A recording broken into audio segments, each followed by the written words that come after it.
What's going on, my pretty pandas? It's your Huggable Hipster here, and welcome to the first installation of the weekly gaming reviews. Now, I want to be able to start off from the very beginning of whenever I started reviews. I started them back in April of this year, April 17th to be exact, and I thought, you know what, they missed out on a lot of gaming reviews, and for the people who might not be able to consume my articles via my blog and everything like that, even though my blog is right down in the description below. You can go there, subscribe to it, it's free. You know, I might want to create a video format of said reviews on top of what I do with the articles. That way you guys can consume them via videos, and that way it's a nice way to start off the week with a gaming review. So all of the reviews that I discuss are in article format, and that link will be down in the description below for your viewing pleasure. So yeah, every Monday you guys are going to get an article, and I'm just going to play catch up and just you know, read / tell you you guys the articles and my thoughts and reviews basically on the games that I've been playing so far. So yeah, today's review is going to be on Outlast 2. It's one of, I think, my favorite franchises. Outlast 1 and Whistleblower were, in my opinion, the best one so far. Now, this is going to be biased, so people who are commenting down below saying, oh, she sounds so biased, that's because it is biased, honey. I'm talking from an opinionated standpoint. A lot of people don't seem to understand that, but it's an opinionated standpoint. So was it really worth the hype? Outlast 2, I don't know exactly what people are going to think of this game necessarily, because whenever I bought it, I was getting really hype. I was really just overexcited for this game. Whenever even the demo came out, I was really excited. As you guys know from the demo, which will be down in the description below if you haven't seen me playing the Outlast 2 demo version, it was on fleek, and I expected it to follow the plotline of said Outlast 1 and the Whistleblower. The decay of a corrupt religion and the loss of hope in the eyes of the wicked bring upon a fear like no other, and a cannibalistic nature that makes even the once strongest men turn with rage and hate. Outlast 2 is a first-person psychological horror game released by Red Barrels, and it dives into the depths of horror like no other. So just as a recap for those of you who might not know, the first Outlast game took place in Mount Massive Asylum, where you had to escape while hiding from the maniacs that wanted a piece of your bloody body bits. The same feel and approach returns to Outlast 2, when in this game you are Blank Langerman, a journalist who works with his wife Lynn. The only difference in this game is that you are dealing with a lot of religious fanatics who are looking for their own personal savior to save them from their own personal hell. So here are my thoughts on this hellish game.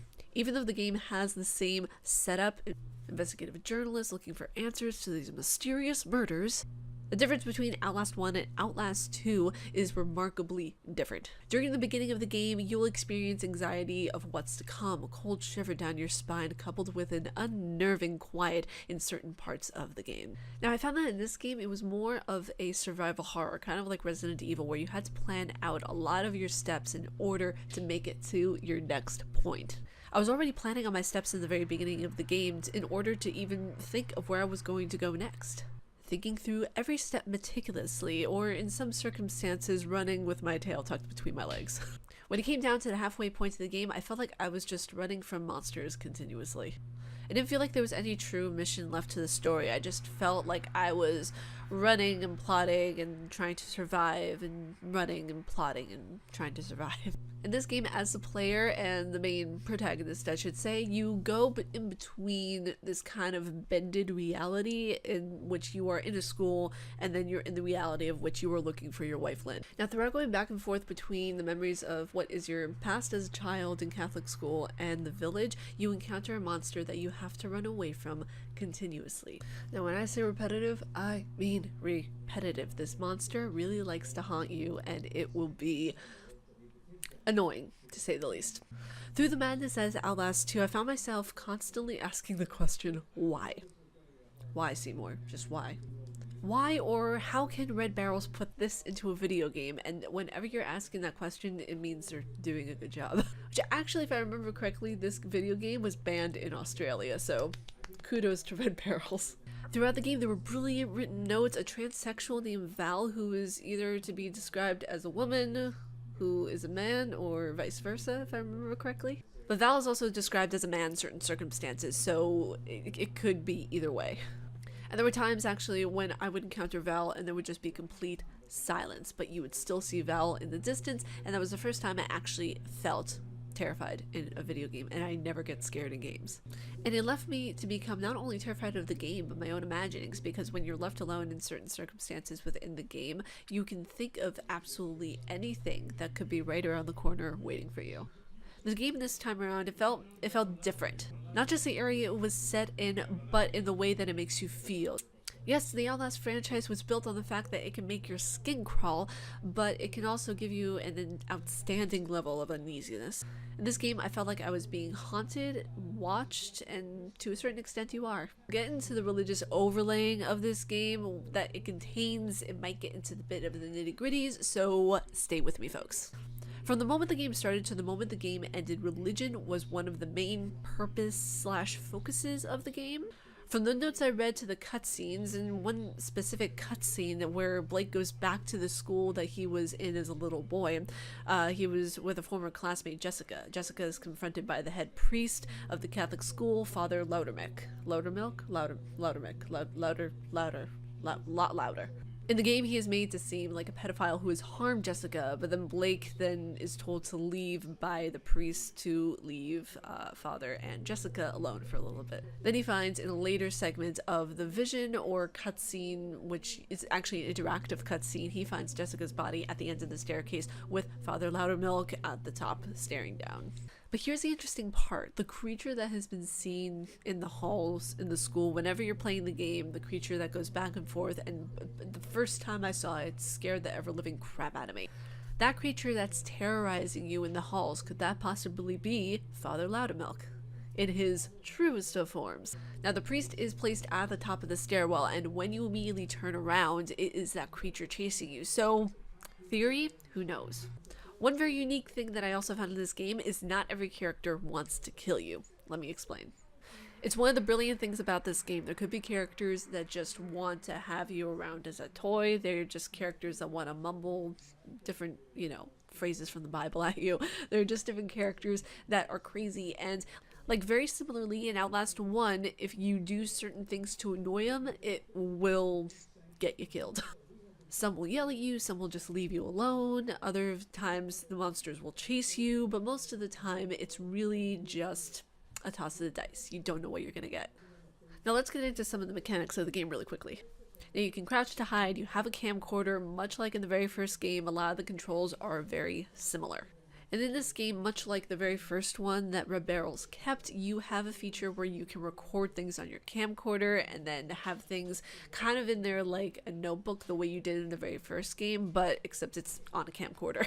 There's also a feature that I didn't get to use as much, but it's a microphone that allows you to hear beyond the walls so that you can hear when different predators or different enemies are coming your way, which is actually a really cool feature. I'm probably going to play through the game again to try to incorporate it and use it so I can try to do a speed run of the game. Now, while the mechanics of the game were a bit more reworked and became somehow a bit more terrifying when incorporated with the ambiance that is Outlast, I know it's not the chopped off heads or swinging corpses. It's the fact that I feel as if Barrels didn't keep to the storyline as much as they did in the first one and the DLC Whistleblower. Now, hear me out on this. The beginning of the game was wonderful. I was just getting into it. It was an unknown territory. Everything was fresh. The game was, I felt like it was keeping on the same plot line, but not at the same time. Where before, in the very first game, there was a consistent plot line, it kept everything moving, and then you got into the DLC, and it explained everything about the first game. It was kind of like a prequel to Outlast. With this game, I just feel like everything is just molding into one another. There was no clear... There's something, though, that I feel that this game did very well with, was the notes. Now, I would recommend reading all the notes in this game. The notes have to be some of the best writing I have ever read in a horror game. Besides Amnesia, The Dark Descent, this game has stuck with well writing when it comes to the notes. But the notes are, you know, only a small portion of the game. By the end of it, I felt like I was tirelessly running from a monster with no true mission anymore of what the game was really clearly about. Now, with that being said, there is a silver lining to it at the end of this game. We see Lynn leaning over in the same fashion that is many of the people who are looking for their salvation in this game. In the notes and threats of the game, people in the village are looking for their savior, and they think they have found it in the belly of Blake's wife, Lynn. Rushing to find a safe haven, Blake and Lynn come across a recurring character, Marta. Marta is one of the only characters in the entire game that scared me to the point of wanting to turn off the Xbox and call it a day. But no. Persistence and willingness to face one's fears took over and allowed me to finish the game. In the midst of running and wondering what this game is and if it even has a clear storyline, the music kicks in at the tail end of the chase. Marta standing before my character Blake. Marta about to swing down her heavy pickaxe. All of a sudden the cross from the church comes tumbling down on top of her, and it's kind of funny, isn't it? The main thing that Marta trusted killed her. At the end of the game, Lynn gives birth to a baby boy and says, "There's nothing here." The light that's in the sky at the end of the game, was that a way of Murkoff's mind control? That could have made everyone see the reality that they wanted them to see. The baby was born. We see Noth for the first time, who is the priest running the entire show. Now, at first I thought we were going to be getting a DLC for this game, but unfortunately there is no DLC that is going to explain Noth a little bit further, which I'm kind of bummed about because that character did not appear a lot during the game. He only appeared during certain sections. Noth then kills himself in fear that the strength of Blake's child will become full and become something bountiful that might destroy everything. I mean, you know, we know we're going to get an Outlast 3, so maybe that will be explained in that game. As we get towards the end of the game, we see the famous white light, and I'm thinking that could possibly be a control mechanism, like I said earlier, from Murkoff. Now, could this really be all in Blake's head, where Lynn might still be alive, but didn't have a baby, or she did, and they were all under some sort of mind control? Totally trippy stuff here, guys. I mean, who knows? In the last scene of the game, Blake is back at the school with Jessica's ghost kneeling and praying, so I don't know. So here are my final thoughts. There are so many unanswered questions that I have. Was Murkoff using mind control as an experiment to control everyone to see a different reality from what they're used to? Was the monster who was chasing Blake in the school in fact the priest? I feel as if there was an experiment going on in Murkoff where they were using Blake's most vulnerable memories to make him emotionally weaker, quite possibly.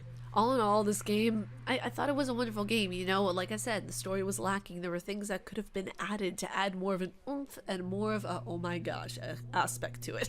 I mean, there were a lot of good parts, and Red Barrels did an amazing job of making you feel like you're being haunted, reaching out to their audience and making them question religion and the strength of humanity, and the notes create a feeling of uneasiness and fear, but overall the mission and the story I feel got lost along the way. So yeah, that is my review of Outlast number 2. If you guys liked it and you want to see more reviews from me, which you know you're gonna no matter what, then be sure to hit that like button. I hope you guys enjoyed this video, and if you like my face and what I do, please be sure to subscribe and hit the bell down below because I make videos every weekday. Stay casually nerdy, you guys, and I will talk to you all in tomorrow's video. Peace.